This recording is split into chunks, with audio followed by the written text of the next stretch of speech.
Hello guys. Today we are going to be working again on shoulder stands like we did last week.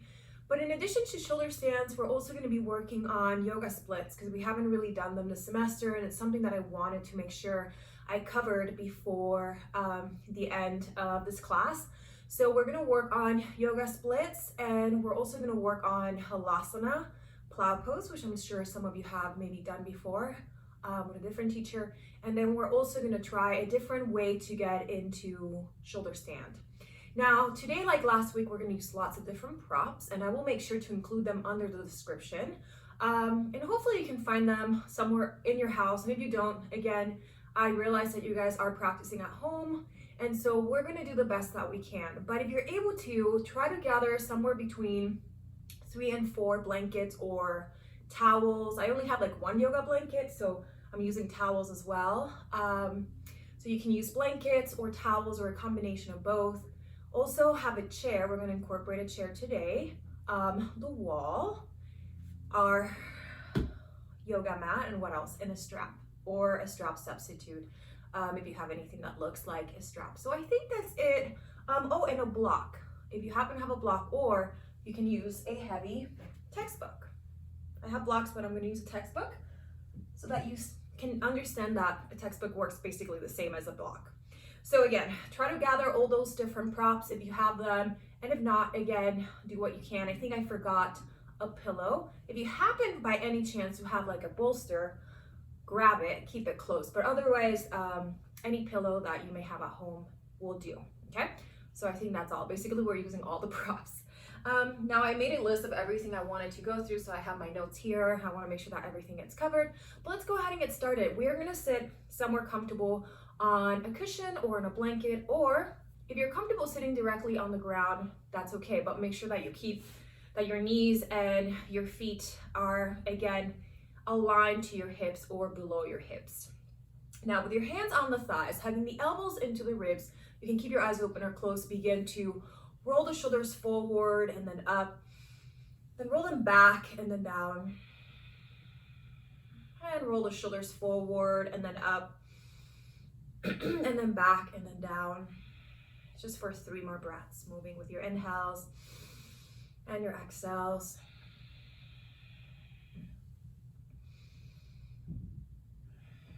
And one more time, rolling the shoulders forward and then up, then back and then down.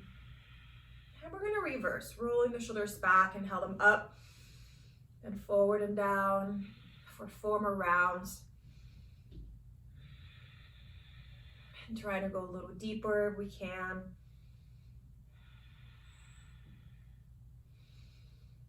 And one more time, shoulders back, inhale them up to the ears, and then roll them forward and then down. And hugging the shoulder blades in, we're going to interlace the fingers. Bring the hands at the base of your skull, letting your armpits and triceps and elbows open. So thinking of your arms as wings. We're going to inhale together. And then once you're ready, as you exhale on your own, bring your chin to the chest and try to bring your elbows a little closer together. And then we'll inhale, open up again, the armpits, the triceps, the elbows, opening them apart. Pressing your head against your hands, and then gently bring your chin to your chest and elbows come closer together. Go ahead and move on your own. Inhale as you open. Exhale as you round your upper back and your neck. And we'll do 3 more rounds of this movement.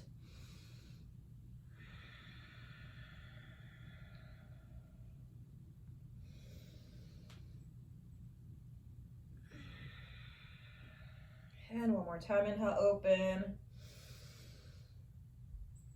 And exhale, chin in. And inhale, we'll arrive in a neutral position, head neutral, and release your hands on your thighs. So now you can keep your eyes open or closed, just simply holding still as you focus on your breath. We'll inhale all the way down through the belly, letting the abdomen, ribs, and chest expand. As we exhale, contracting the chest and the ribs and the abdomen to the spine. Just finding stillness in the body for now, quieting the mind, using the breath to help us come inward into ourselves. So thinking of the breath as a bridge that takes us from what's happening outside ourselves into what's happening inside ourselves.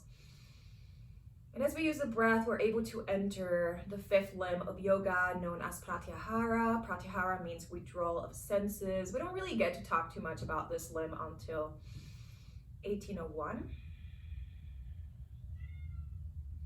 Pratyahara is the idea of withdrawing from any outer distractions, any outer noises, being able to stay inward within ourselves to begin the process of mindfulness, beginning the process of meditation, basically. And at the end of practice today, after we do all those different asanas that we're going to work on, we're going to be practicing Brahmari breath, which we learned before. That's the humming bee breath.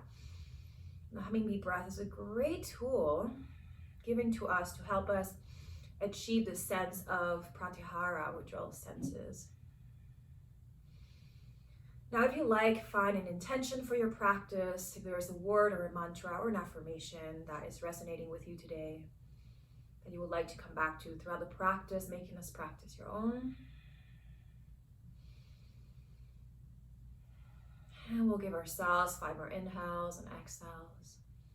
Let's continue to deepen, extend the breath, pranayama, extension of the life force, extension of the breath.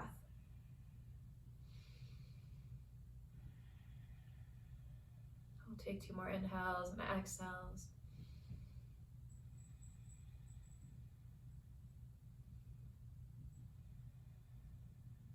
And quietly, we are going to bring the hands together, thumbs to the sternum, sternum to the thumbs. And I want us to begin by chanting 3 Ams, followed by the invocation. You can listen, or if you'd like to join, let us breathe in. Breathe out. Breathe in again. More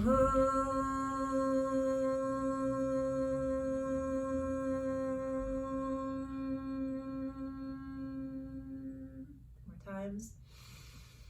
More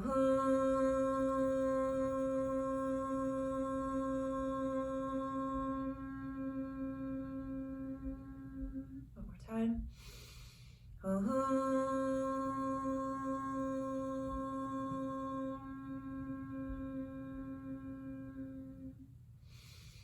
Yogena shitatsya padena vasham malam sariratsya shavaidakena yopa karotam prabodam monina patanjali pranjali ranatosmi abahu purushakaram shanka shakrasidarinam shahasra shirasham shetam pranamami patanjalim. Hare Om. Inhale, exhale, bow the head and press your hands on your legs. We'll switch the cross of the legs. So as we continue preparing for halasana, plow, and shoulder stand, I want us to keep working on the shoulders. So here, just keep your hands on your shins. Just find a couple rounds of cow-cat. Inhale, open your chest, your throat, your shoulders, and then exhale, round your spine, feeling the stretch on your neck. And find the Ujjayi breath if you like, okay? So halasana is a great preparatory pose for shoulder stand. Is also consider an inversion. You bring your legs above your heart. But like shoulder stand halasana, again, it can be very beneficial, but it can also be detrimental when not done correctly. So today we're going to take a very therapeutic approach for halasana, and I'll give you options. We're going to incorporate the blankets for the shoulders. We're going to be using a chair to support the feet. So basically we're not going to be moving into a full halasana. Although if you want to bring your feet all the way back to the floor, you're welcome to. But I personally just like to keep the feet on the chair. I think it's more beneficial for the neck and the spine. And if any of you are not able to do halasana today for whatever reason, that's totally fine. I just invite you to observe, take notes, just learn how to teach it. And that way have the tools of how to do halasana, whether you incorporate it in your own practice, your own teaching. It's just good to know those things either way. Go ahead and give yourself 1 more round of cow-cat. And then we'll inhale, arrive in a neutral spine, opening the eyes here. Now, if you have a strap or something like it, go ahead and place it over the right shoulder for cow face. Again, we talked about last week, cow face is a great way to prep our arms or shoulders for inversions like headstands and shoulder stands. So now right arm reaching up, palm back, elbow bends, grabbing your strap here, opening the right armpit, tricep, elbow, left arm, working towards preparing for the shoulder stance, and relax your left shoulder. You can keep your hands apart. Over the next 5 Ujjayi breaths, try to bring your hands a little closer together, making sure that the right elbow is in alignment to the right shoulder. Spine straight, just taking 2 more Ujjayi breaths. And 1 last breath. Go ahead, release, and go ahead, switch sides, bringing the strap over the left shoulder and the left arm, reaching up, palm back, bending the elbow, reaching to the strap, right arm coming behind you. Relax your right elbow, right shoulder, and take 5 Ujjayi breaths here. You can keep your hands apart or try bringing your hands a little bit closer together. Yogi's choice. Now the right arm is working towards the shoulder stand arms.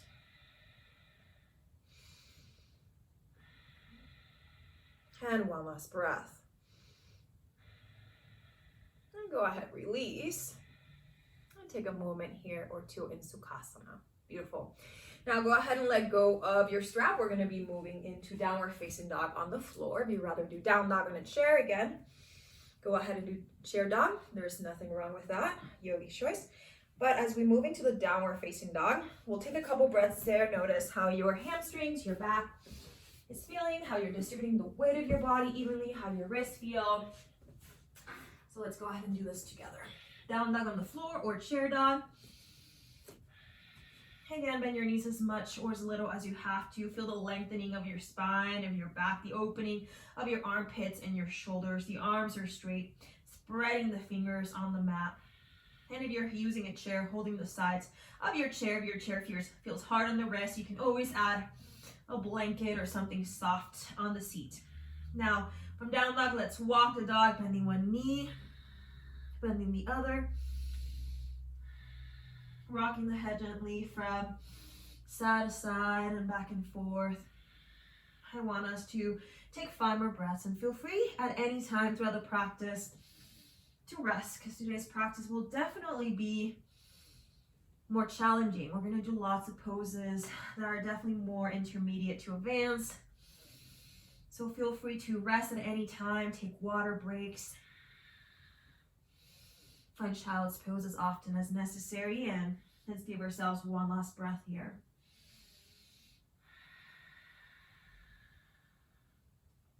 I want us to look forward to stepping the feet as we find a standing forward bend. So I want us to work on opening those hamstrings, stacking the shoulders above the wrists, the sit bones above the heels, and lengthening the spine for 5 Ujjayi breaths here, opening the belly and the chest and the throat.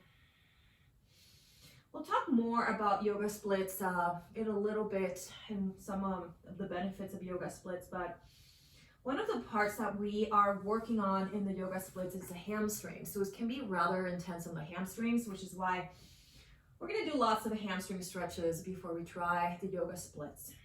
Now, we're also going to do different variations of yoga splits today. I myself do not have a full yoga splits practice. It is a very challenging pose, and maybe you can identify as well. Now, if you want to stay here, stay here. Otherwise, walk your hands a little bit lower on the chair, lengthening your spine, pressing the heels down, and if you have to bend your knees, keep them bending. We'll take 2 more Ujjayi breaths. And you can stay here, walk your hands lower, lengthen spine, heels on the earth. 4 more Ujjayi breaths. And 2 more breaths.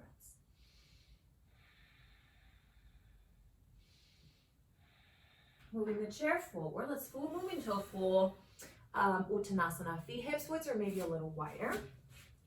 We'll clasp the elbows, let your head, your neck, and your spine just hang, and we're gonna rock side to side, back and forth.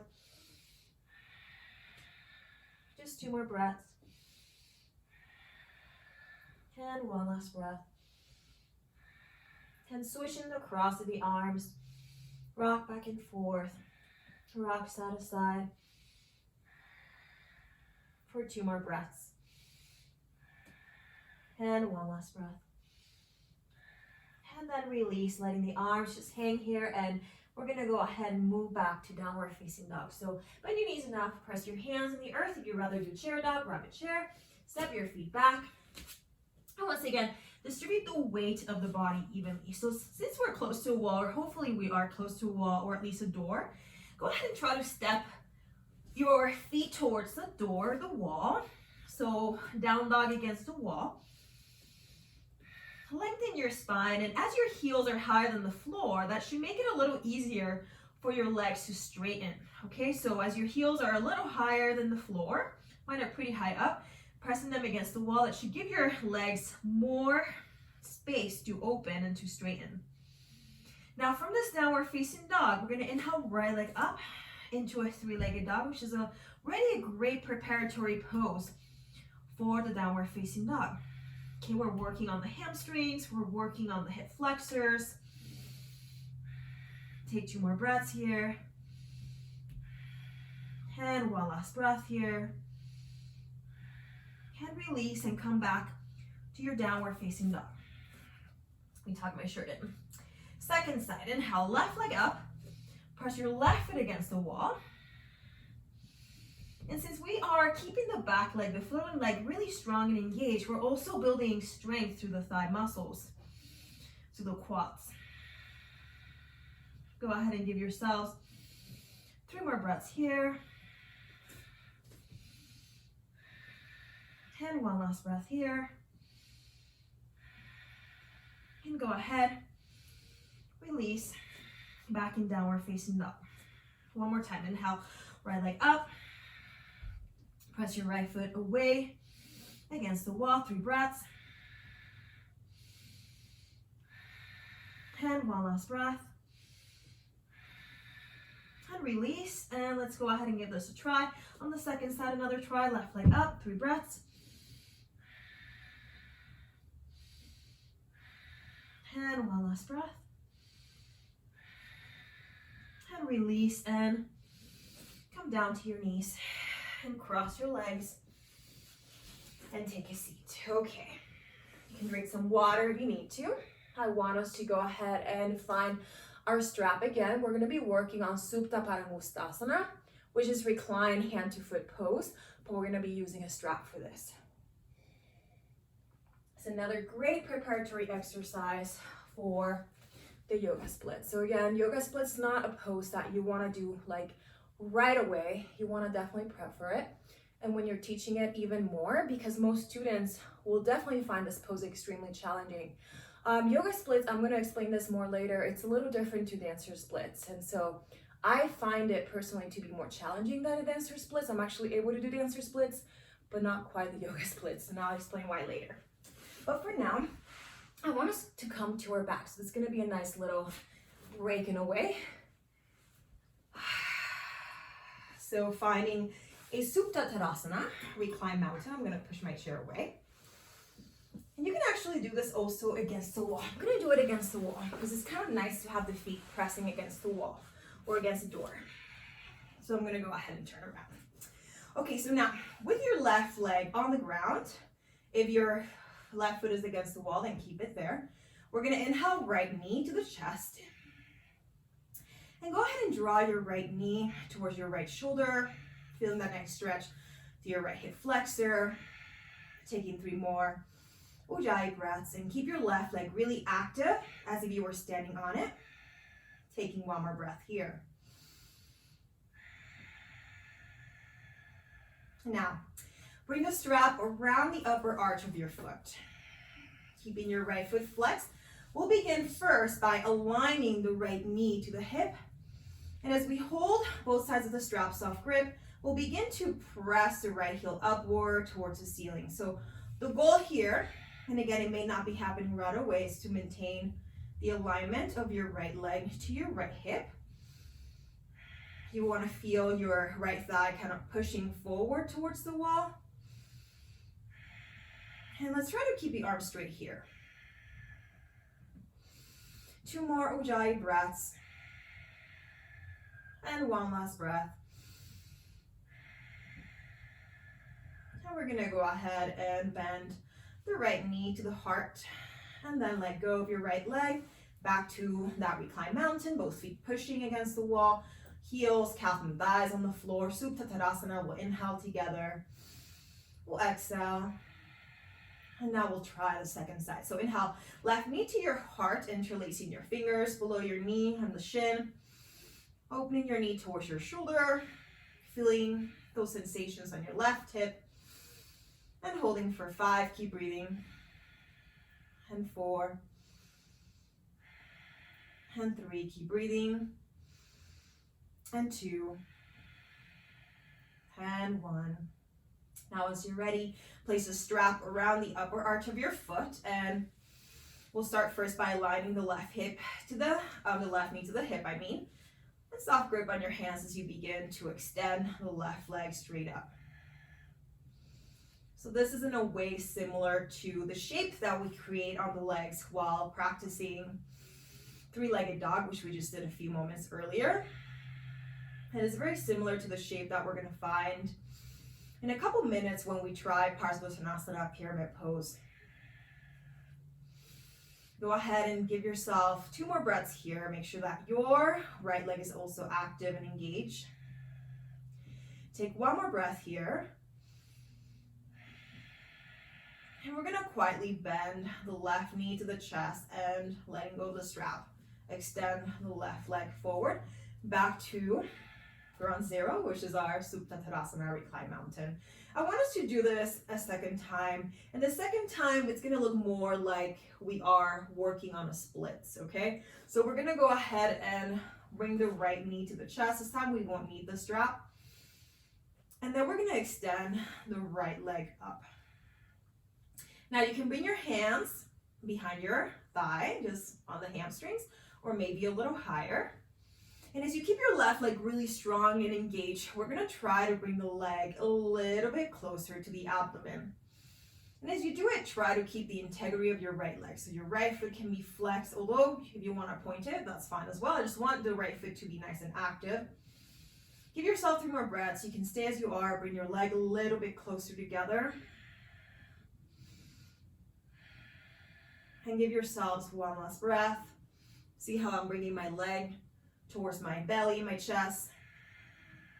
And then I'm gonna bend the knee again, hugging the knee towards the heart, and then release back to Supta Tadasana. Take a moment, inhale, and then exhale. And now we're gonna try the second side. Okay, so we're gonna bring the left knee to the heart. We'll start in that Supta Padangusthasana A. So we'll extend the left leg straight up. Again, you can grab your legs here, the back of your thighs, the hamstring area, or you can grab your calf. Give yourself 4 more breaths.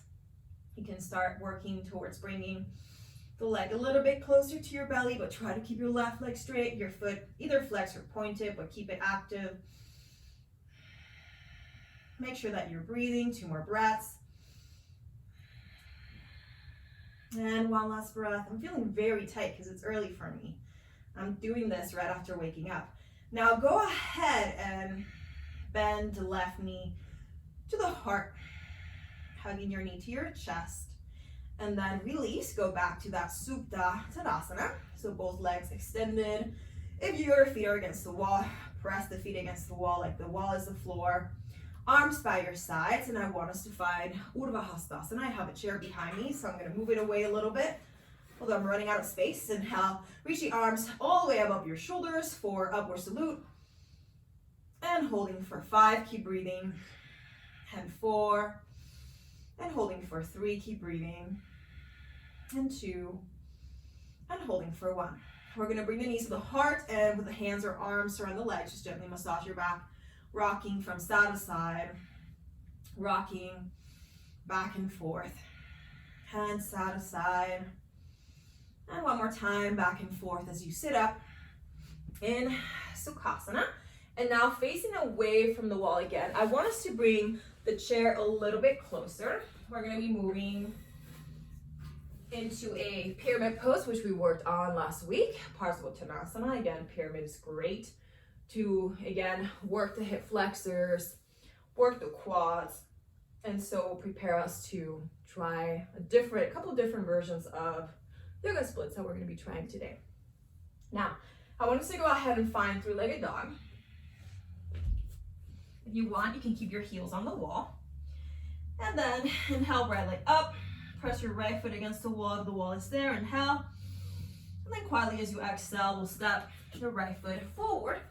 And you may need to bring your chair a little bit closer, unless you have blocks, and then you can place your hands on the blocks instead. Now your right foot is pointing forward and the left foot is gonna open towards the left side. So I'm gonna turn my left toes out, somewhere between 60 to 70 degree angle. I'm trying to keep my heel on the floor as much as possible. Although if for you it doesn't touch the floor, that's fine. Now, you wanna keep the back leg in alignment to your hips. So you do not have to bring your heels in line, because see how by doing that, my hips are not quite neutral.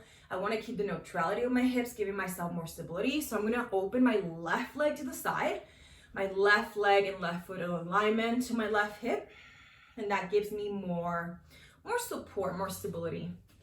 Now, with the hands on the seat of your chair or on blocks, if you have blocks here, I want us to feel the thigh muscles lifting up, both on the front and back leg.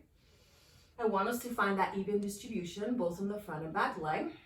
And we're going to lengthen the spine here for 5, keep breathing, and 4, and 3, keep breathing, and 2, and then 1. So this is a half pyramid because we're not forward bending all the way yet.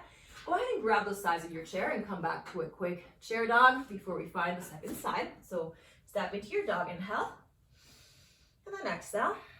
And now we're going to find Ardha Parsvottanasana on the second side. So a half pyramid, step your left leg forward. Now turn your right toes out a little bit. Again, you can always step your right foot to the right. So aligning the right leg and right foot to your hip, pelvis rather neutral, thighs lifting upward.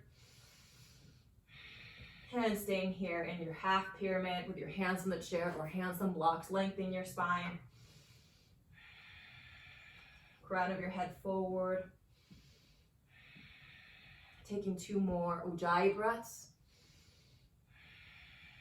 And taking 1 last breath. Beautiful. And whenever you're ready, holding onto the sides of your chair, step back into just a quick down dog, chair dog, inhale. And then exhale. And let's do this a second time, this time trying to move into the full Parsvottanasana. So now the right foot steps forward, the left toes turn out a little bit, again, somewhere between 60 to 70 degree angle. You can step your left leg to the side as well. So 5 more space. Now, if you'd rather stay in the half pyramid, feel free, or otherwise you can start pushing your chair forward or your blocks forward as you go into a full Parsvottanasana, the full pyramid. So we're trying to maintain the integrity of the legs, the integrity of the spine straight, chest open. 3 more breaths.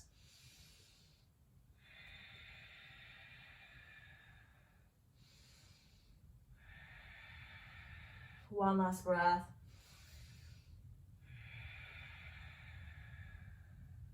And as we inhale, bring your chair closer, lengthen your spine, flat back, and we'll come back again into a quick chair dog. So step your right foot back, and inhale, and exhale, and finding the second side, inhale, left leg forward, and again, turn your right toes out. You can step your right foot to the right a bit, squaring your hips. Now, you can stay here in the Ardha Parsvottanasana half pyramid, or go into the full pyramid by walking the blocks or pushing the chair forward. Continuing to keep the spine as long, as straight as possible. We'll take 3 more Ujjayi breaths.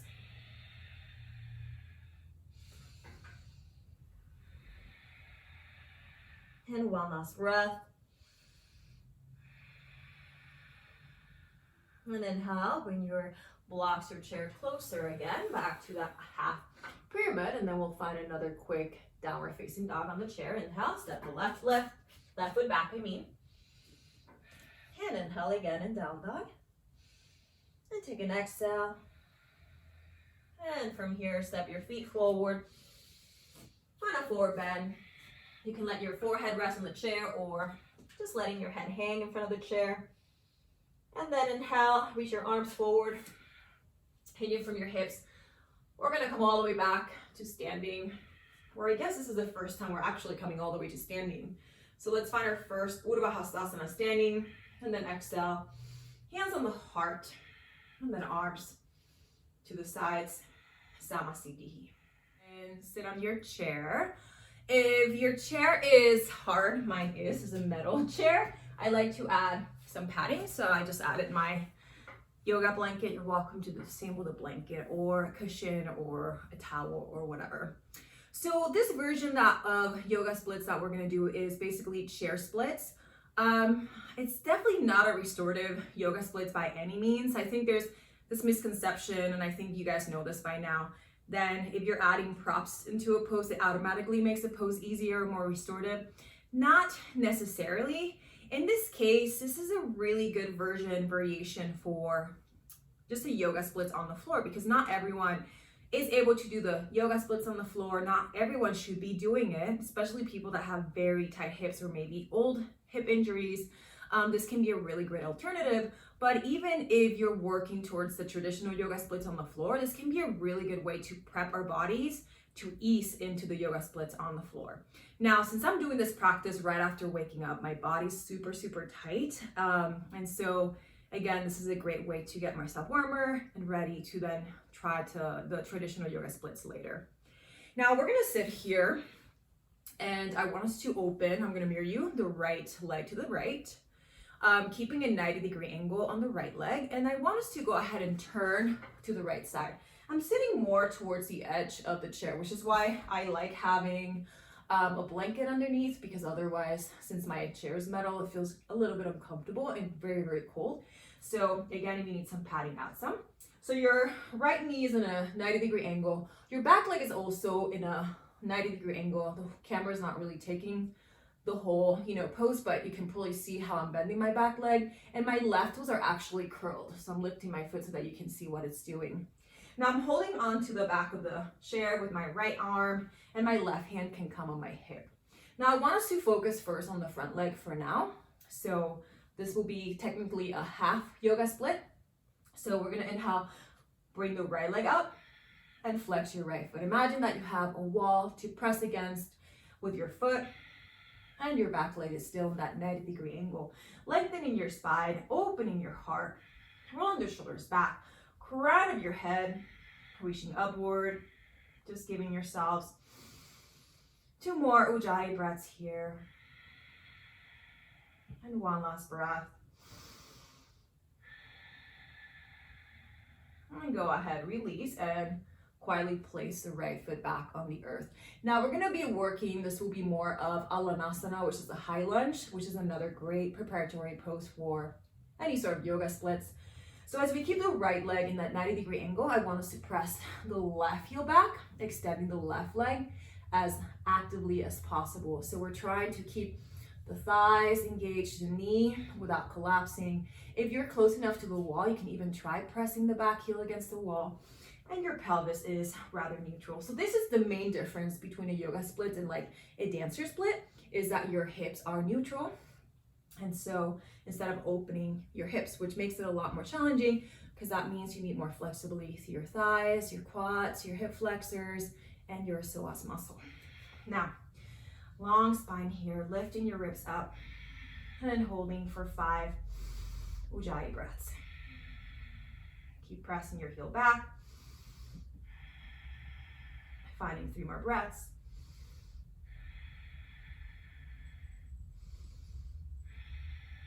And finding 1 last breath here.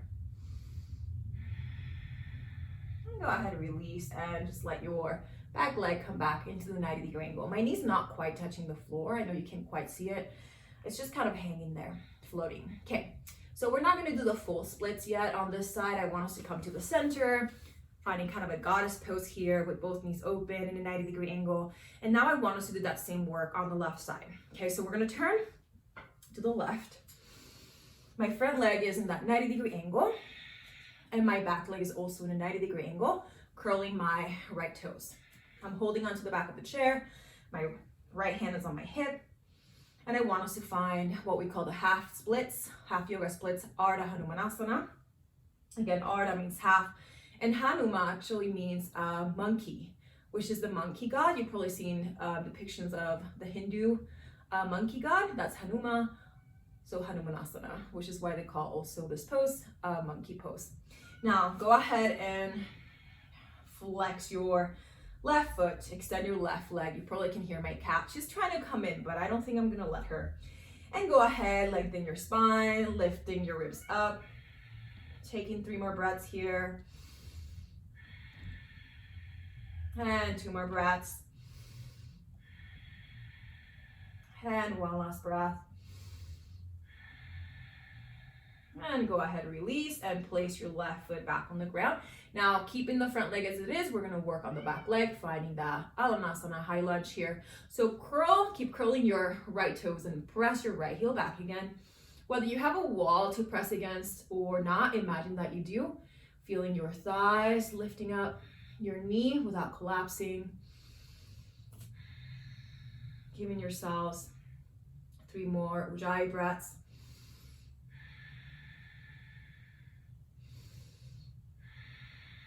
And 1 last breath. And go ahead, just release and just let your back leg rest. Okay, so we're gonna come back to the center of the chair, facing forward, back to that goddess pose. And now we're gonna go ahead and combine both the work of the front and back leg and try to do the yoga splits on the chair. And again, we may not do the full yoga splits. After all these years of me practicing, I still cannot do a full yoga split. And I think partly it is because I'm not always working on it. I think that if I had a more consistent yoga split practice, maybe by now I could have done it, but I don't work on it enough. I would like to. So I think I'm gonna make it a goal to be more consistent and see if I can actually eventually do it.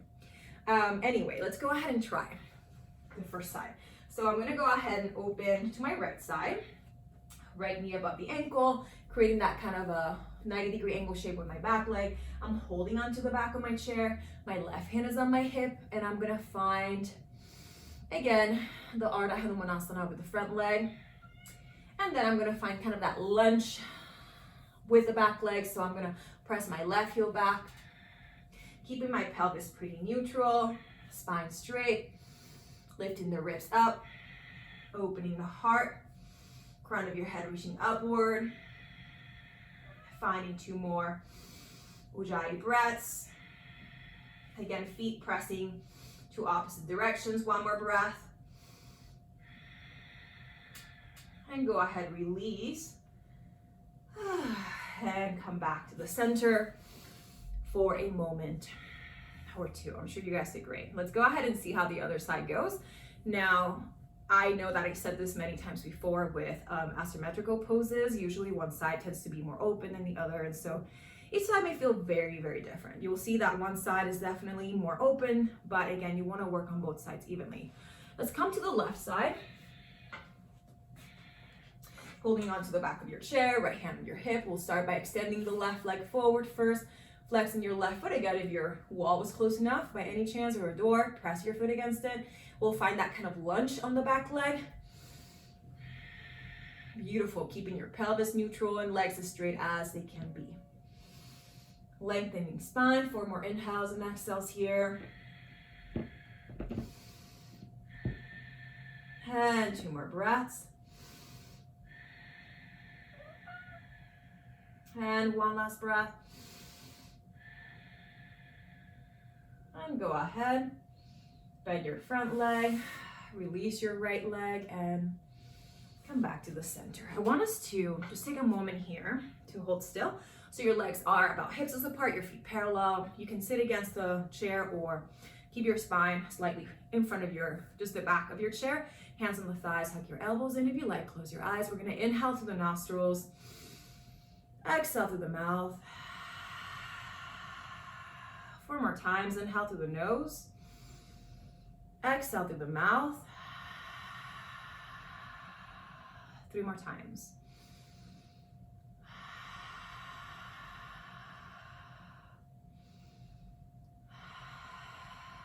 And 1 more time. Inhale through your nose and exhale through your mouth.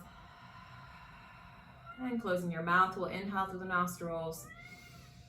We'll exhale through the nostrils. Finding 2 more Ujjayi breaths. And 1 last breath. And quietly open the eyes. Okay, sorry about my cat. I'm gonna have to let her in. And when she gets too distracted, I may have to let her out again. But she is really fighting to come in. So she loves doing yoga with me. Come right in. So you may hear the little bell throughout the practice unless I let her go out again. Okay, so we're gonna go ahead and now move back to the floor. So this was our first therapeutic variation of yoga splits. We're gonna be doing another more therapeutic option, which again is still pretty challenging. It's not restorative or anything like it, but again is a great option for those of us who are still working towards doing the full Hanumanasana, monkey pose or yoga splits. So I want us to go ahead and bring the chair at the top of the mat, and we're gonna come to tabletop. If you have sensitive knees, you can bring your blanket or something soft underneath your knees. And from here, I want to bring my hands to my chair, unless if you have blocks, then go ahead and use blocks for this. But again, since most of you may not, I'm going to use a chair because the chair is something that most of us do have at home. I want us to step the right foot forward. So this is going to be very similar to what we did on the chair earlier. The front knee is bending in a 90-degree angle.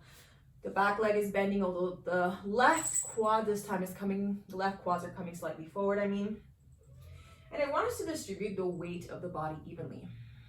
Now you can keep holding onto your chair or onto your blocks, or you can bring your hands to your hips. Or you can open your arms, working on your balance a little bit here. Shoulders away from your ears. Palms facing in if your arms are extended in upward salute. And taking 2 more breaths. And 1 last breath. And then release. So this pose is known as low lunge or Anjaneyasana in Sanskrit. Now from Anjaneyasana, which is another great exercise to work towards the splits, we're going to be working into a half yoga splits, Ardha Hanumanasana. I want us to work towards straightening the right leg here, flexing the right foot. Again, you can hold onto your chair or you can bring your hands to your hips, finding that point of focus with your eyes to balance more easily. You can also reach your arms above your shoulders. Taking 3 more Ujjayi breaths. And 1 last breath. And then we'll quietly bring the hands back to the chair blocks and bend your front knee. Now, from here, I want us to do kind of a back and forth between the low lunge and the yoga splits, the half yoga splits. So you can use your chair or you can do this with your hands on your hips. But from the low lunge, I want us to go back into the Ardha Hanumanasana, just going back and forth. Just for a couple more breaths, just seeing if you're able to go a little deeper. You can hold each as long or as little as you like. And again, if you need to hold on to something, use your blocks or bring your chair with you. Let's give ourselves just a couple more rounds.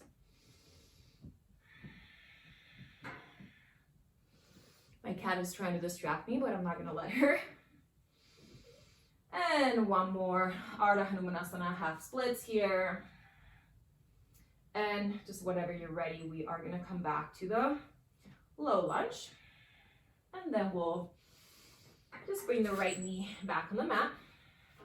Take a moment or 2 here. We're going to do the second side. So now stepping your left leg forward for Anjaneyasana on the second side, left knee bending. Feeling your right thigh coming forward, distributing the weight of your body evenly here. You can hold on to the chair or test your balance, hands on your hips, or reaching your arms up into the upward Hanumanasana. Urdhva, oh my gosh, I forgot the word, upward salute. I'm getting all my asana names confused today. Take 2 more breaths here. And one last breath. And now from here, you can bring your hands back to the chair or to your hips and then go into the yoga splits. You can stay here. You can also reach your arms up. Find your breath. And let's take 3 more inhales and exhales. And one last breath. And then release and bend your front knee. And holding onto the chair or blocks. We're gonna go ahead and do that back and forth from the low lunge to the half yoga splits. You can use a chair. Or do this with your hands on your hips for a couple breaths.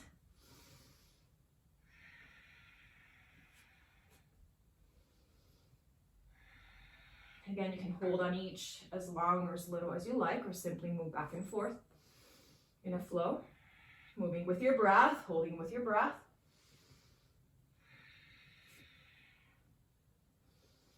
And then we'll go ahead and find one more half yoga splits for now. Let's all meet back in the low lunge.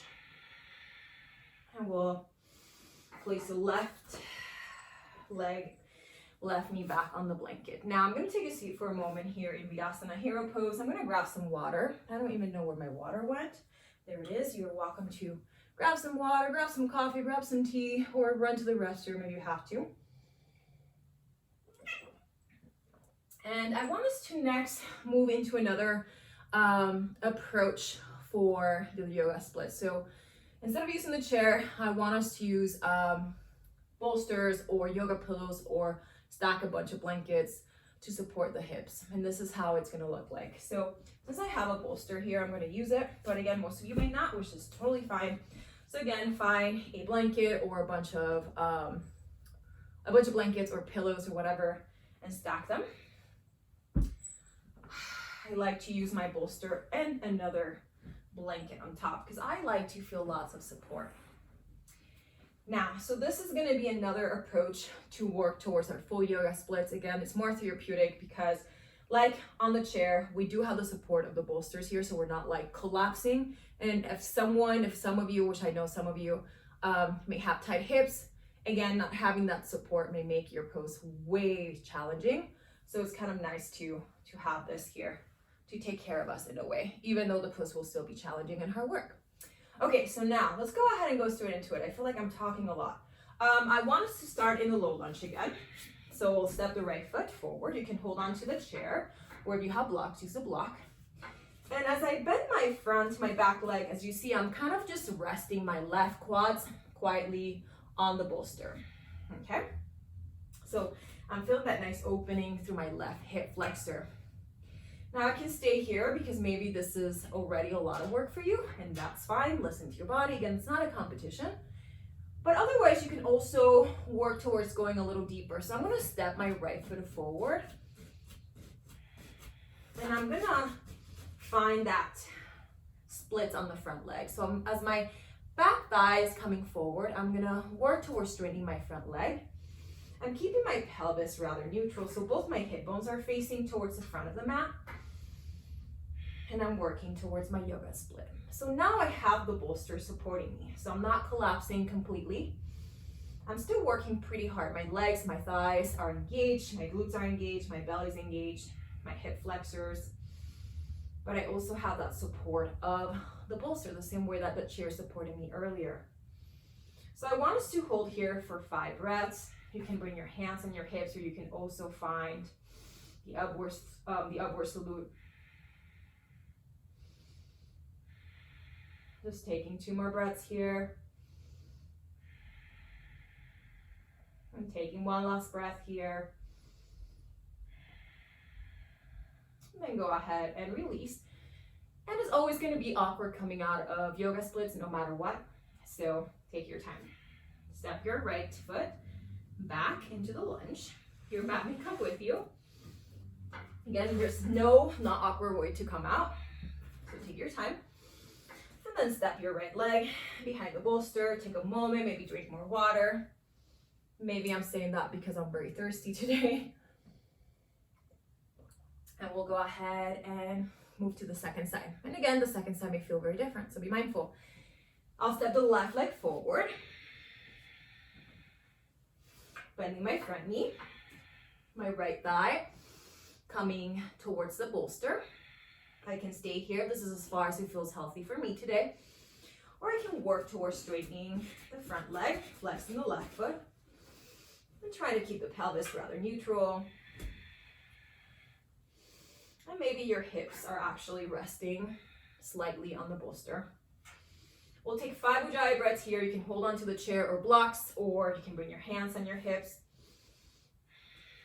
or you can bring your arms above your shoulders.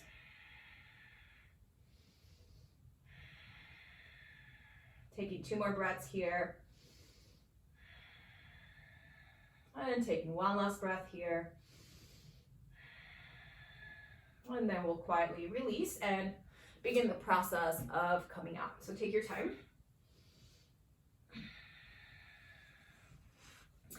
And after this splits, I want us to rest in child's pose. So big toes touch, knees apart. You can try to sit on your heels as much as your body allows today. I'm going to use this bolster because why not? So this is what I'm going to do, and maybe you can use your pillows and blankets for this. I'm going to bring the forehead kind of on the edge of my bolster, and then I'm going to let my arms rest. So I'm opening my armpits and my shoulders, which is going to be nice for shoulder stand later and for plow pose. So we're going to inhale here through the nose and exhale through the mouth, and inhale through the nose and exhale through the mouth for 3 more breaths.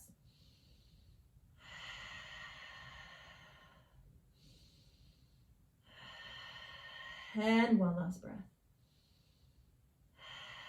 And closing the mouth, inhaling through your nose, exhaling through your nose. And 1 more breath, inhale through your nose, and exhale through your nose. And letting go of your bolster, just bring your hands on the ground. Roll your head away from the bolster, roll your neck, roll your spine, straight spine, straight head. And from here, let's go ahead and prep and try the Hanumanasana on the floor, which is the more traditional yoga splits that you probably tried before, or maybe some of you do have a yoga splits practice. Lucky you, I do not yet.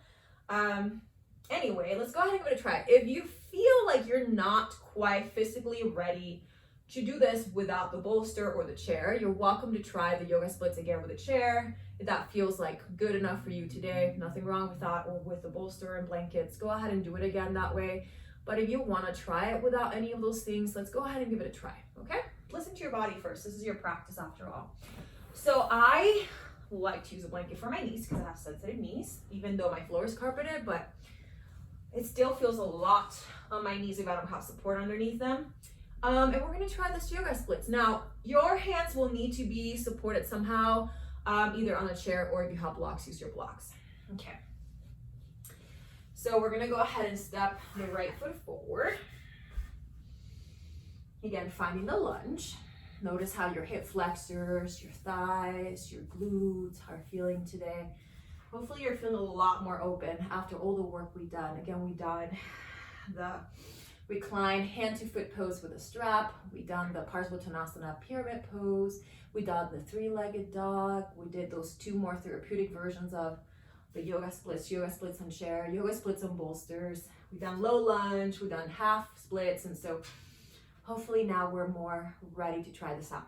Now, whenever you're ready, we'll step the right foot forward. Flexing the right foot. Again, you can stay pretty high up here. You can always bring something underneath you if you need support. You can always even bring a block underneath your front leg if you need that support for your front leg. Or otherwise, for the next 5 Ujjayi breaths, see how deep into your yoga splits you can go. Keep your thighs very, very strong and engage your spine long, your chest open, your shoulders rolling back. Your breath is flowing in and flowing out. And we'll take 2 more Ujjayi breaths. And one last breath here. And very slowly, there's no rush at all. We're gonna come out. Again, it's a little awkward coming out always. Come back to your tabletop for a moment or two. Just notice how you feel. And we'll try the second side. Okay, see how the second side goes. Low lunge, Ananyasana on the left leg. Start there, maybe stay here, or try your full yoga split, Hanumanasana. Step your left foot forward. Keep your pelvis rather neutral. And press your left foot away. 5 breaths here total.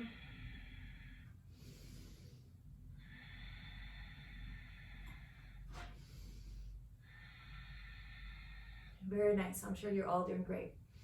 Go ahead and give yourselves 3 more breaths here.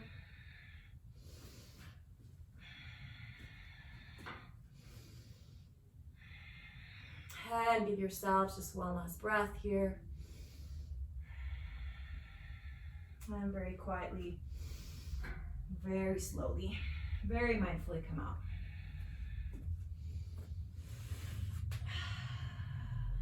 And release. And cross your legs. And take a seat. Beautiful. Let's drink another sip of water if you need hydration, especially after all those stretching exercises. Let's keep our muscles hydrated. So that was our yoga splits practice, okay? I'm gonna give you some reading having to do with yoga splits to learn more about the benefits and how to approach his postures in a more therapeutic way, because again, they're not easy poses, they're intermediate to more advanced poses. And again, most of your students may not be able to do them right away, but even just trying to get into them can be extremely beneficial as long as you teach them in a healthy therapeutic way, because some of your students, again, are very tight, most of them will be, some of them may have hip issues and things like that. And you want to take those things into consideration. So you want to offer them options. So that way they know that they can do it, even if it looks different to what the other students are practicing on their own. So that was the yoga splits portion of today's practice. I want us to now move into the shoulder stand portion. We're going to find Sukhasana. I'm going to take a seat here. And I want us to work on another shoulder opener. I have a lot of stuff around. I'm going to go ahead and make some space. So last week we worked on this pose. This pose is called Paschimma Namaskarana. And Paschimma Namaskarana, I always say it wrong. Paschimma Namaskarana. It's also known as reverse prayer hands. It's a great pose to stretch out your chest muscles, to open your shoulders, to open your forearms. And so again, that way, when we are finding the shoulder stand arms, our arms are ready to go, okay? Now I'm actually gonna be turning to the opposite way. I'm gonna be facing my bookshelf, so that way you can see what's happening from behind me. And again, sorry about the cat. I may have to let her go. I think she may wanna go out, so I'm gonna, okay, never mind. Sorry guys. Okay. I guess that's one of the challenges of practicing at home and teaching from home. Okay, so we're gonna sit here in a comfortable Sukhasana. Again, you can sit on a blanket or block or whatever. Spine is nice and open and long. We're gonna go ahead and start by clasping the elbows. We'll roll the shoulders back and down, crown of your head reaching upward, and we'll hold here for 5, keep breathing, and 4, and 3, keep breathing, and 2, and then 1. And I want us to switch across to the arms.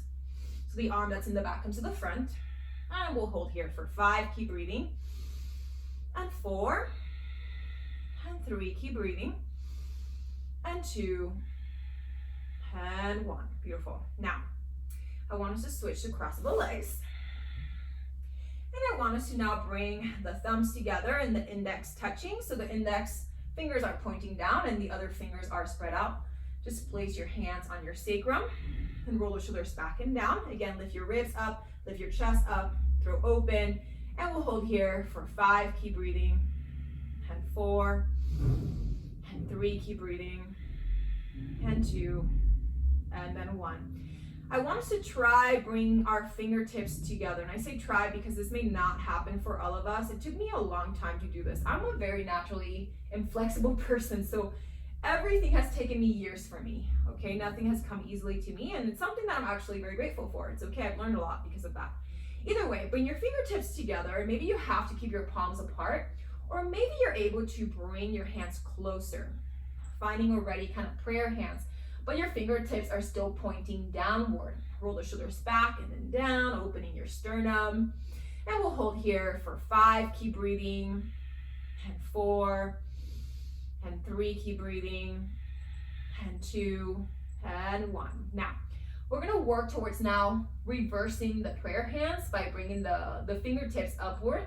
So I'm gonna start turning the fingers up as much as I can. And maybe you find yourself having to keep your hands slightly apart. So maybe you can only bring your fingertips together, and that's fine, as I'm doing, and that's okay.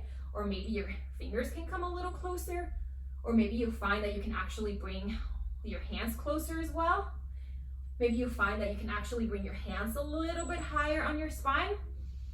The goal, and I say the goal, I mean something to work towards, that may or may not happen in your lifetime, is to eventually bring the hands between the shoulder blades. Roll the shoulders back and down, opening the sternum, sitting up straight. We're gonna hold here for 5, keep breathing, and 4, and 3, keep breathing, and 2, and holding for 1.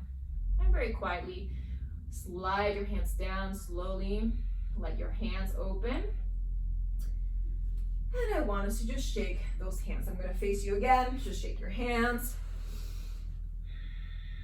Roll your wrist in circles to one direction, and then roll your wrist in circles to the other direction.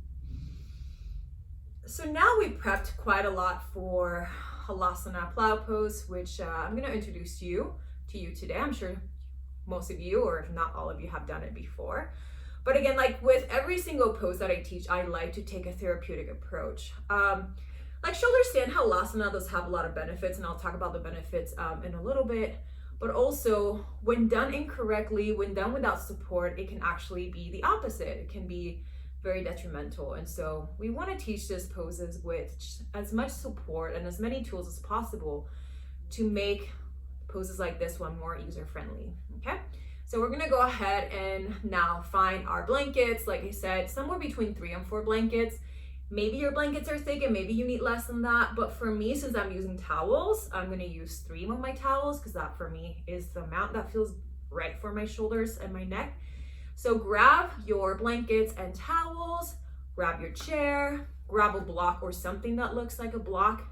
Gather all those things close to your mat, and now I'm gonna show you how we're gonna set up for Halasana. Hey guys, so I have a set of towels here, and this is how I folded them. Again, whatever you're using, whether it's towels or blankets, your fold may be slightly different, but basically you want the fold to be longer, more like a rectangular position. Sorry, I'm gonna set the timer again. The raw fold in this case is gonna point towards the end of your mat, and this part is gonna be pointing upward towards the chair. Now, since I'm gonna be folding the mat, I went and pulled the mat away from the wall, and I placed a chair closer to the wall. Now, the chair doesn't have to necessarily be against the wall, but it's nice to have it there unless you have somebody holding it for you, because it may move back once you bring your feet on the chair for Halasana. So again, it's nice to have the chair there in case that it moves, and that way the wall will kind of keep it in place, but it doesn't necessarily have to be against the wall. So I'm gonna go ahead and grab the end of my mat and fold it and place it in the center.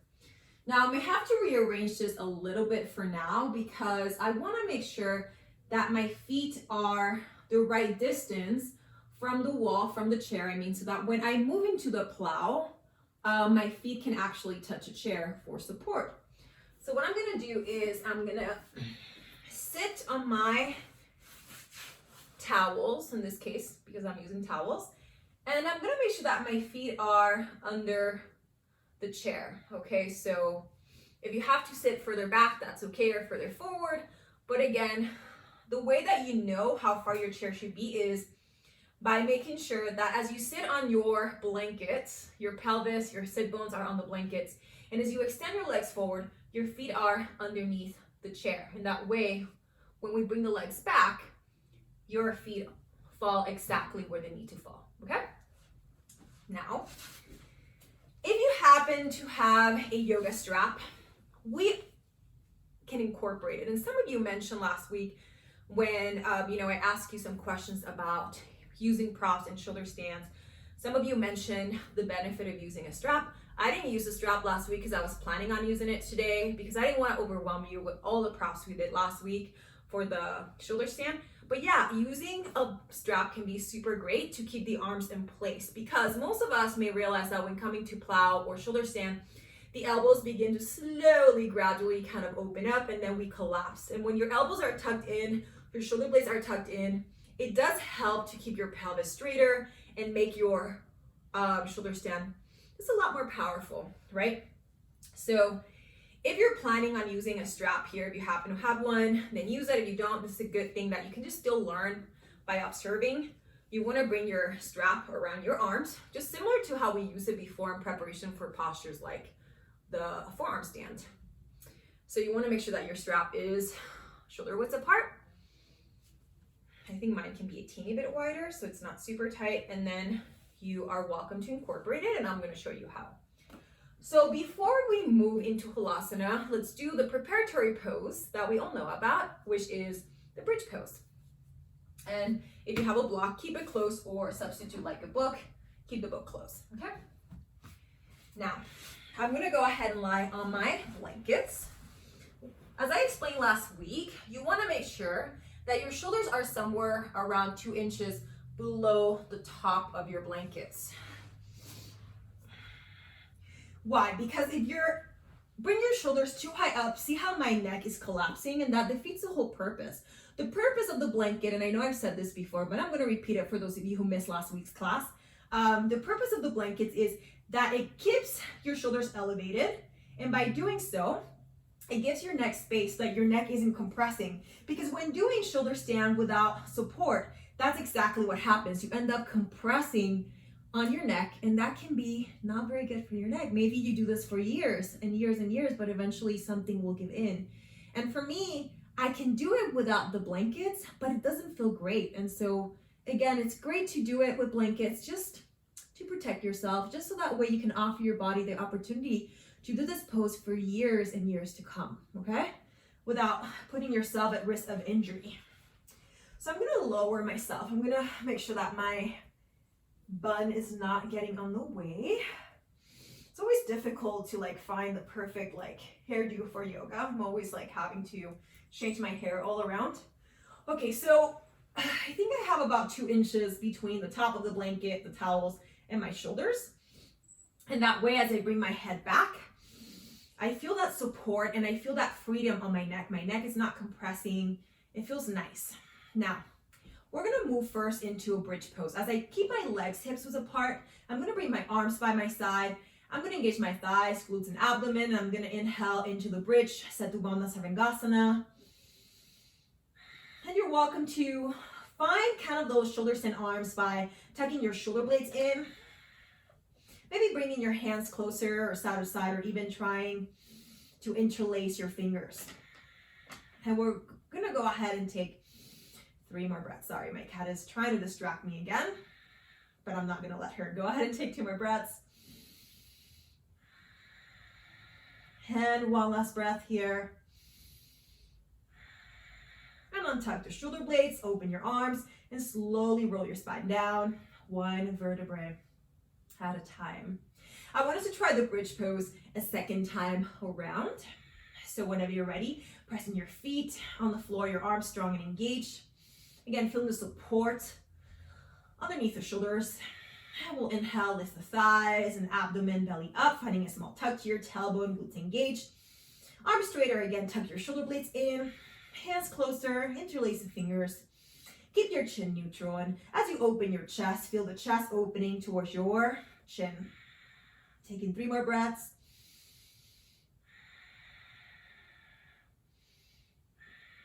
And one last breath. And we'll untuck the shoulder blades and arms to the sides. We'll roll the spine down slowly, one vertebrae at a time. And go ahead, give yourself a moment or two to breathe. Now for this portion of the practice, I invite you to go ahead and roll to your right side into a quick fetal pose and slowly bring yourself up into seated and watch. You do not want to do this while watching because you don't want to put your neck at rest, which is the whole point that we're using all these props, is to protect our neck. Okay, so for the halasana, there's two different approaches. You can keep your pelvis on the floor. You can also bring a block underneath your hips. Now, like I mentioned this last week, and again, I'm not using like the whole pregnancy card. I'm pregnant, and so I'm not able to engage my core the way I'm able to when I'm not pregnant. I'm not feeling as strong in this area, so I do need that little boost, which in this case is gonna be the block, because my pelvis are already elevated slightly, so it's gonna make it easier for me to bring my legs behind my back. So you feel like your core is not feeling super strong today, this is a great option, and it already gives you a head start. But if you want to work a little bit harder, then go ahead and keep your pelvis down. So you have those two options, yogi choice. Okay, I'm going to tuck my shirt in, and I'm going to actually use the strap. So I should probably bring the strap around my arms first before I set the block. And again, the strap is uber helpful for me because I do have the tendency of letting my elbows open. And I do that without even realizing. I think my elbows are looking great, and then I see videos of myself or pictures, and I'm like, oh, never mind. So that's why I asked you last week to take a picture of your shoulder stand, because when you're practicing on your own, it's nice to have those visuals and be like, oh, okay, I can do this differently, I can fix this and that. And I know some of you had a hard time taking pictures of yourself, but if you have a timer or if you have a roommate that can take the picture for you, go ahead and let them do so that you can see how your shoulder stand and halasana are looking today. But if not, if it's too difficult, I don't want you to stress about it. Okay, so my strap is around my arms. My pelvis is supported by my block. Again, you don't need a block, but it's a good option. I'm gonna inhale my knees to my chest. Exhale, hold here, and then I'm gonna inhale again. And as I exhale, I'm gonna bring my feet back to move into halasana. Beautiful. Now, I'm gonna bring my hands on my sacrum. I'm going to try to walk my hands lower. As I keep my elbows in alignment to the shoulders and I walk my hands lower, I'm bringing my pelvis up. I want to keep my neck neutral, my chin open, halasana plow. Some of the benefits of plow pose are it lengthens and stretches the spine and the neck and the shoulders. It also stimulates the thyroid glands and your abdominal organs. It also reverses the flow of your blood, your circulation. Some of the contradictions can be, again, if you have any neck injuries or spine injuries, being pregnant, and I am pregnant, but I've been doing this for a while, so I'm able to do it as long as it feels okay on my body. But if you're teaching somebody pregnant who's never done it before, maybe this is suppose that they don't want to start during their pregnancy. Now go ahead and hold here as long as you need to. I'm going to take 3 more breaths. I know you've been observing, so you're welcome to try this whenever. You can put the video on pause and try it.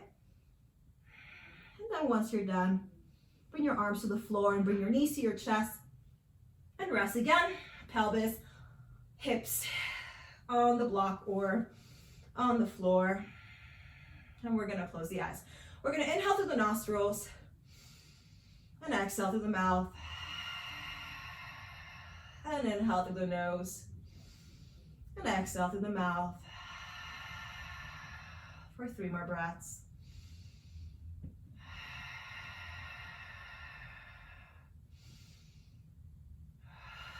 And 1 more breath, inhaling through the nose, exhaling through the mouth. And closing the mouth, inhale through your nose and exhale through the nose. So one of the reasons that I like using a chair here is because when I bring my feet all the way back to the floor, it feels a little bit too much on my neck and spine. I'm able to do it, but it doesn't feel great. Like it feels like I'm just overdoing it. And Sometimes my neck hurts after, sometimes my ears ring because of it, which is not good. And so I figured just keep your feet on the chair. If you want to try it without the chair, that's okay. But again, listen to your body and be super mindful. And when you first start teaching this to your students, you may want to start using a chair or a bench or something to help your students support their legs before they bring their legs further down onto the floor.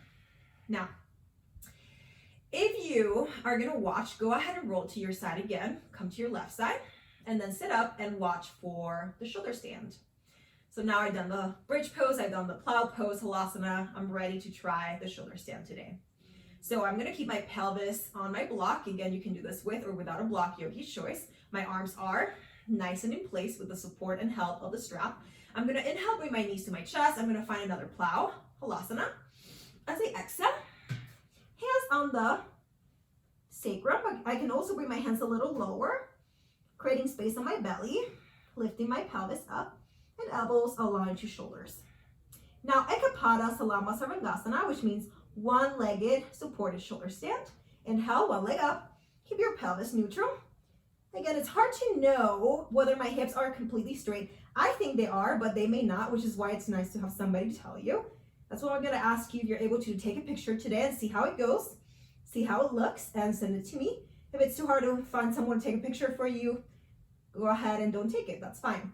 Now, once you're done here, bring your foot back for halasana and then try the second Ekapada Salama Sarvangasana, one-legged shoulder stand. Left leg up. You can continue lifting your pelvis, hands a little lower. And again, hold here for as long or as little as you need to. And then release. You can try the full shoulder stand, which I'm not quite able to hold as long as I was able to before my pregnancy, but I'm doing my best. Keep your pelvis up, engage your core. Feet can be pointed, floating or flexed, and try to keep your pelvis neutral. I don't think I'm able to keep them super straight today. And once you're done, come out, one foot at a time, arms on the floor, roll your spine down, very slowly, very mindfully, and release. And rest here, pelvis on the floor. We're on the block. And we're gonna inhale through the nostrils. We're gonna exhale through the mouth. Inhale through your nose. And exhale through your mouth for 3 more breaths. And 2 more breaths.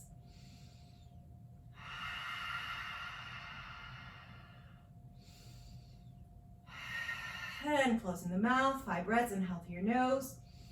Exhale through your nose.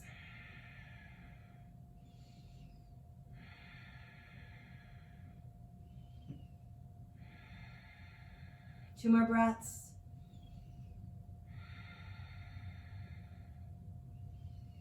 One last breath. And if your eyes are closed, open them. I want us to lift the pelvis up. If you have a block, move it to the side. If you have a strap, slide it away from your arms and slowly roll your spine down, 1 vertebrae at a time. We're gonna roll to the left side. I want us to take a moment here in fetal pose. You can rest your head on your left arm, stack your right leg over your left leg. Take 2 more breaths. And 1 last breath. And very, very quietly, bring yourselves up into a seated position. Okay.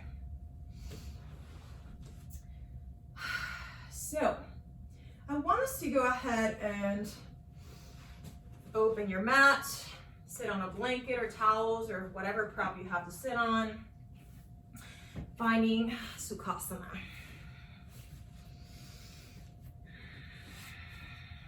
I talked earlier at the beginning of the practice about the 5th limb of yoga.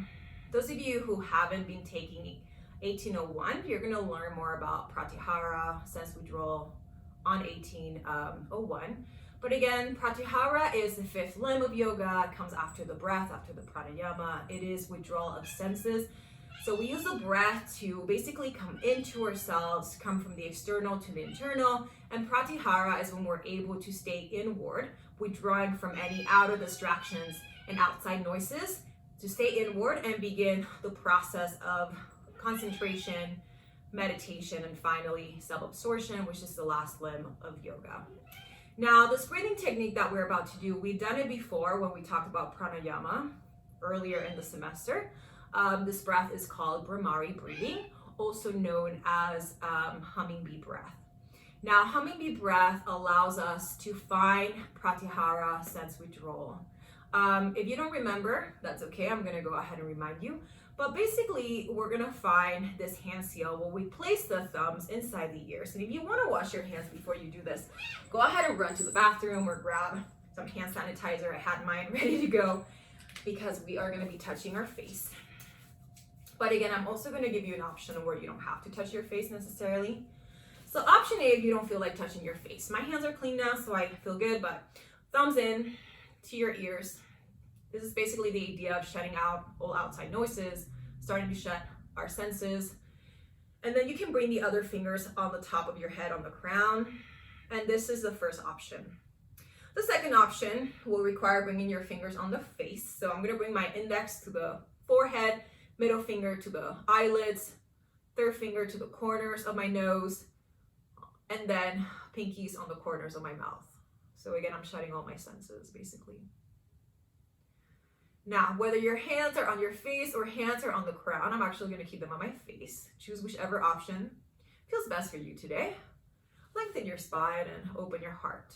Relax your shoulders. Now, we're going to inhale through the nostrils, but as we exhale, we find a hum, right? Which is why we call it hummingbee breath. So I'm going to go ahead and start on my own, and you're welcome to join me whenever you're ready. We're going to do a couple rounds to quiet our bodies, quiet our minds, helping us find pratyahara, and then we'll relax in shavasana for the rest of the class. So let's inhale together and exhale.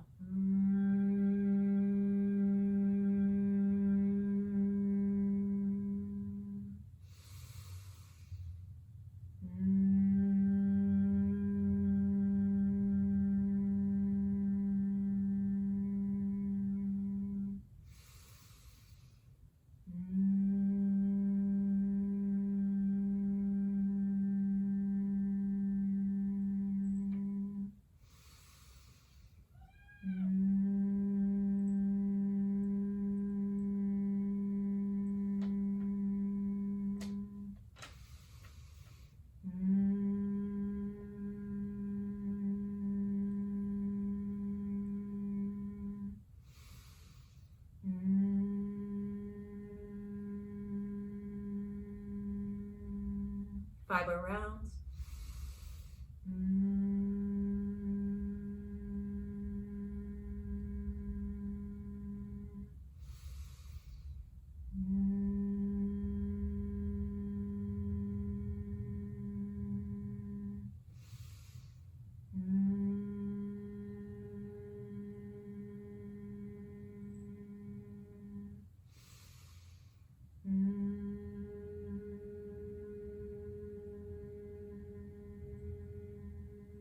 One last round.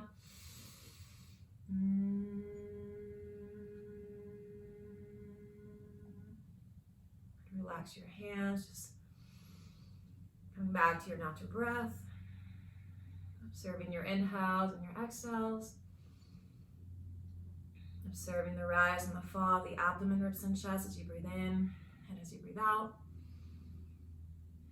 Finding stillness in the body and quiet in the mind. Just noticing how you feel after today's asana posture practice. After this breath, pranayama practice, the Brahmari, pranayama, hummingbee breath.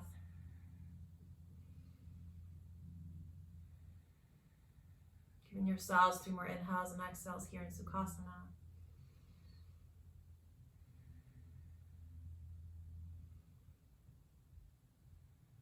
And finding one last breath. And quietly open your eyes. And let's move into corpse pose, Shavasana. You have all these props that you're welcome to use. If you'd rather rest your legs in the chair or on the wall for Viparita Kanani, legs on wall, feel free to do so. You can also place a blanket or a pillow underneath your head, or roll your blankets and place them underneath your knees, keeping your legs straight or bending for the Shavasana on the earth.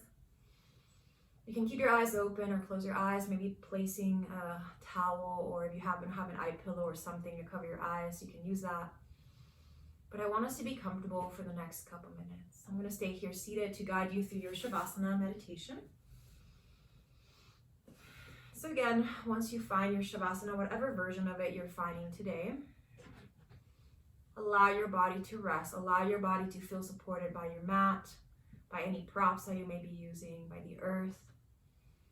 Just letting go of any effort. Allowing this pose to feel not only mentally but physically effortless. Continue extending your breath, your inhales and your exhales, observing the rise and the fall of the abdomen, ribs, and chest as you breathe in and as you breathe out. Using the breath to continue to help you find the state of concentration, the state of pratyahara, which all the senses staying inward. Withdrawing from any outer distractions and outside noises. Coming back to your intention if you have one.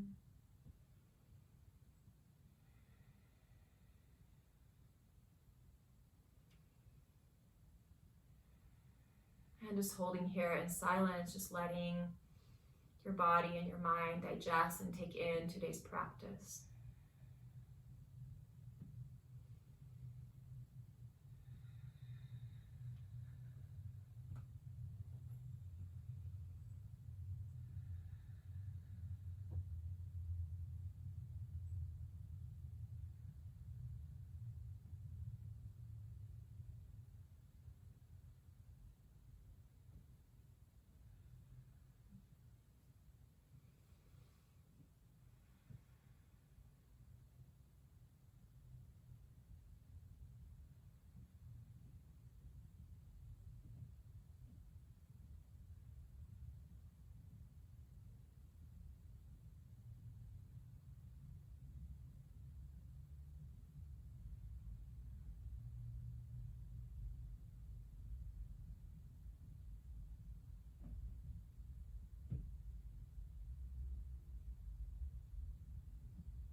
Just take 10 more breaths here.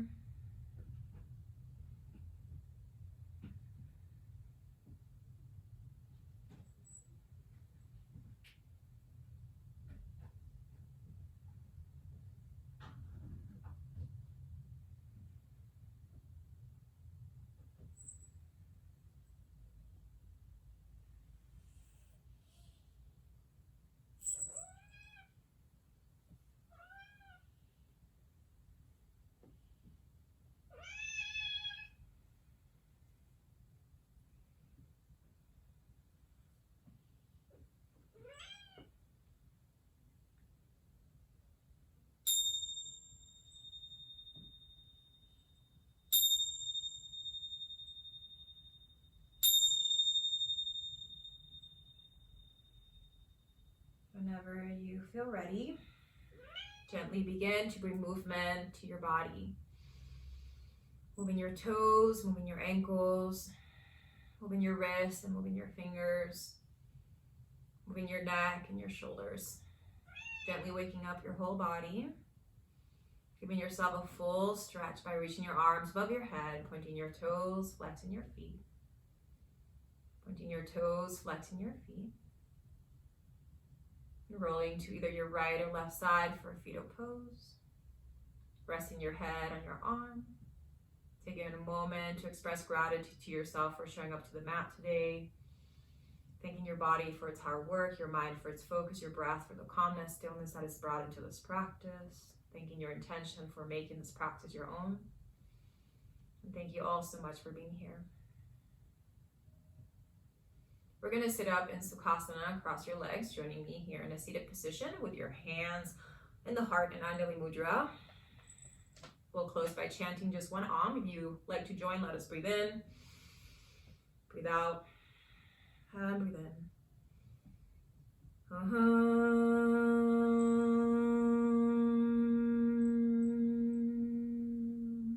Inhale, hands from the heart to the forehead, and exhale, we'll bow the head in reverence and humility and gratitude, and repeating after me if you like.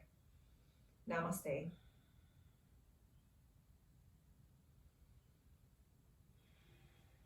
Thank you, everyone.